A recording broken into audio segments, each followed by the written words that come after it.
जिस आरक्षण के सवाल पर नीतीश कुमार और लालू प्रसाद ने बीजेपी को बिहार में पटखनी दी, अब नीतीश कुमार उसी जाल में फंस गए हैं और बीजेपी जमकर बैटिंग कर रही है। असल में नीतीश कुमार की कोशिश सुप्रीम कोर्ट के निर्देशों को किनारे लगाकर अपनी सियासत चमकाने की थी, लेकिन हाईकोर्ट ने नीतीश कुमार के खेल पर ही बंदिश लगा दी। हाईकोर्ट में मिली नीतीश कुमार को मात पर सुशील कुमार मोदी नीतीश कुमार को अपने रडार पर ले रहे हैं। उन्होंने कहा, नीतीश कुमार को कोर्ट के सामने आत्मसमर्पण करना पड़ा। उन्होंने कहा कि यदि सरकार ने विशेष आयोग बनाने का निर्णय पहले कर लिया होता तो ये फजीहत नहीं होती। नीतीश कुमार की हालत उस पठान जैसी है जिसने 40 जूते भी खाए और 40 प्याज भी। कोर्ट ने उनके अहंकार को तोड़ा।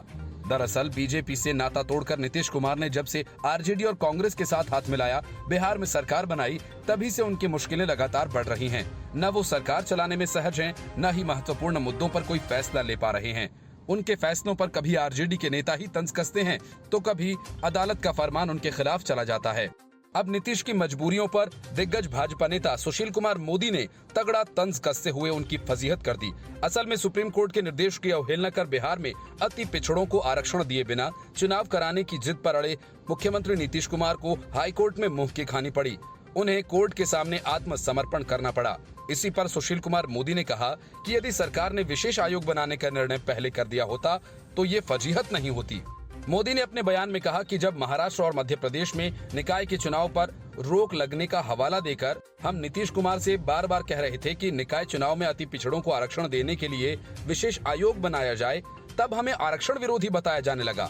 मोदी ने आगे कहा, नीतीश कुमार की जिद के चलते निकाय चुनाव बीच में रुकने से अति पिछड़ों को जो करोड़ों का नुकसान हुआ, उसकी भरपाई कौन करेगा। उन्होंने कहा कि हाईकोर्ट में सरकार को झुकना पड़ा और आयोग बनाकर आरक्षण देने और दिसंबर के पहले निकाय चुनाव कराने की बात माननी पड़ी। इससे पहले सुशील कुमार मोदी ने तेजस्वी यादव की भी जमकर फजीहत की थी। उन्होंने कहा था कि आईआरसीटीसी घोटाला मामले में अभियुक्त तेजस्वी यादव को अदालत की कड़ी फटकार के बाद अपनी जमानत बचाने के लिए माफी मांगनी पड़ी। यदि उनमें हिम्मत है तो वे सीबीआई अधिकारियों को दी गई धमकी को दोहराएं। मोदी ने कहा कि दोबारा डिप्टी सीएम बनते ही तेजस्वी यादव ने धमकी वाले अंदाज में कहा था कि सीबीआई के जो अफसर लालू परिवार के विरुद्ध जांच में लगे हैं, उनके भी माता पिता, बच्चे हैं और वे रिटायर भी होंगे।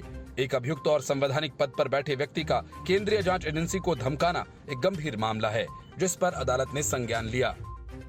Report, news of India.